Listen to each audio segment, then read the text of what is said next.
Peggy 18.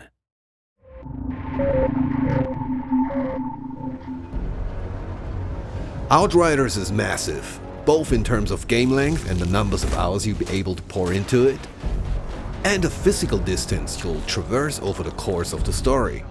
So today we're excited to show you more of the journey and structure of Outriders, how you move about the game and how the various features, systems and story all come together.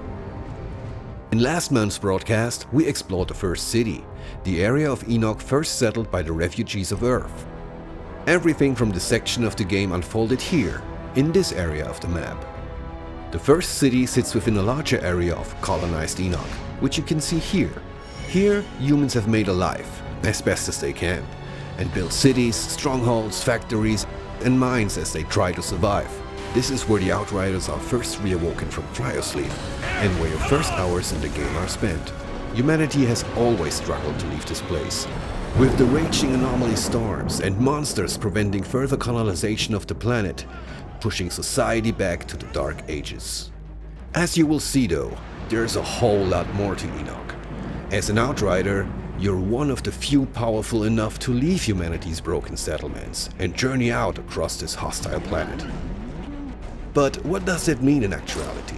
Outriders takes advantage of a hub-and-spoke structure, connecting busy, settled areas, the hubs, with combat arenas and free roam areas, the spokes. The main story missions push you through the game, and a large number of side quests and additional content can be discovered on or off the beaten path. As side quests scale to your level, so do the rewards. It means even early side quests can be meaningful played late in the game. And it's worth saying side quests aren't fluffy objectives that take place in the same play spaces you've experienced in the main game. They're new, bespoke areas of Enoch that you could miss entirely, and they often reveal more secrets about the world and lore. Let's travel quickly to Eagle Peaks, the snow-capped mountains that encase the war zone, to take on a side quest there. Is this your whole company? There used to be more of us. Something happens to the men up in these hills. We hear voices. Some leave and don't come back. Same for anyone who goes looking for them. But maybe an altered could have more luck in finding them. Could you lend a hand? All right, let's play detective. If I was a missing soldier wandering off into the night hearing voices, where would I go?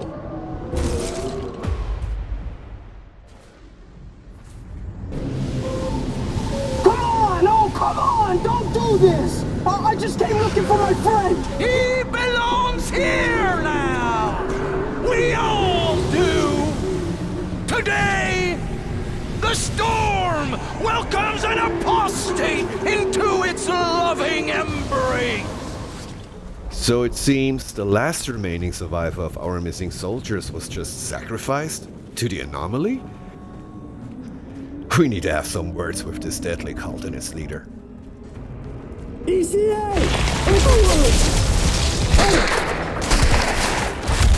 Target designated! They've got nowhere to run!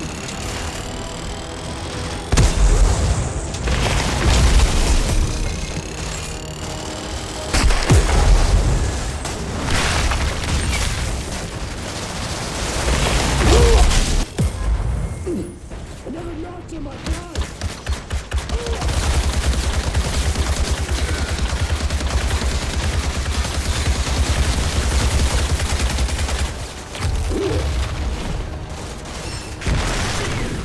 We're only giving you a small taste of this little side adventure. It takes a fair bit longer to make our way into the inner chambers here. And as always, we like to keep some surprises for you. But it's time now for an epic showdown with the altered cultist leader. Firing on target! They've got nowhere to run!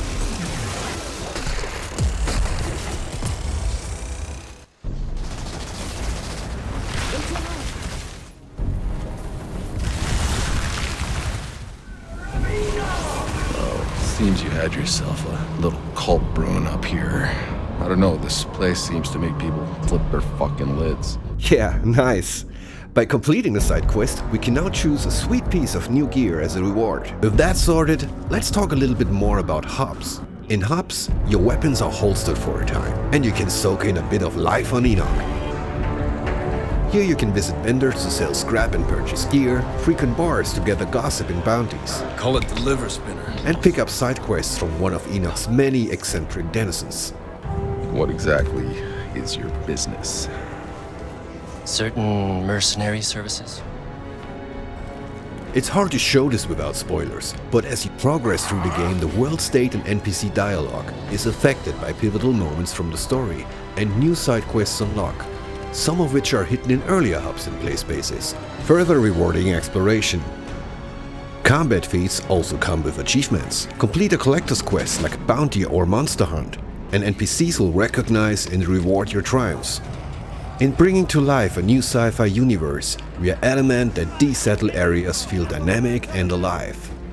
Oh, and if monster hunts piqued your interest, stay tuned for a future broadcast to learn more about them. Well, this should be interesting. Crucially, hubs also allow you to check in on your Outriders truck and crew, which will grow as you progress throughout the game. We're going to talk more about the Outriders truck in the future, but its primary function is to transport you through the world, bringing many of the features of a town with it. All the functionality you'd expect from a hub hits the road with you. Your weapon vendor, your crafting, your crew. The truck is a moving RPG village. Now you don't operate the truck yourself. That job falls to your driver, Jakob, who we will talk more about later. But the customization options are vast, so you can personalize your ride along your journey. Okay, let's pack up and hit the road now. I need to head to the forest to continue my journey. Let's take a quick moment to introduce the crew. Your ride or dies accompany you on your quest to discover the source of the signal. Here we can see Jakob, who drives the truck and can handle any customization of the vehicle.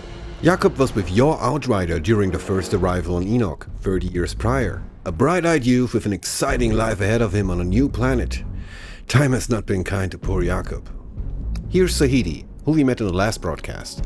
One of the few people on Enoch with a grasp on science and how to get mankind out of the pickle they happen to find themselves in. You can talk to Sahidi for weapon mods and crafting. We'll be talking more about this topic in the next broadcast.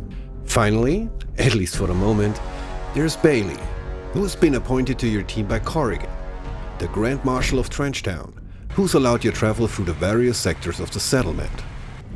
Let's go. Bailey hates the arrangement as much as you do, but is forced to join the journey. In camps like this, Bailey also acts as a gear vendor, with a host of unique weapons and armor you can trade for scrap. Other notable features of a given camp?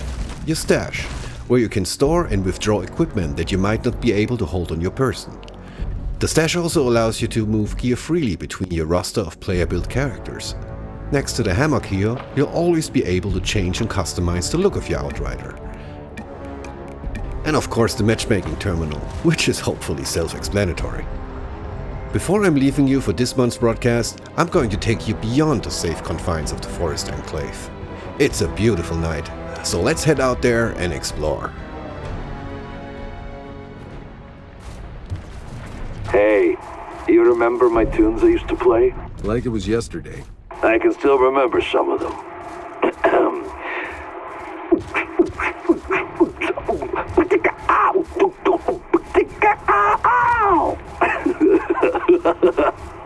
Please stop, Jakob. Please.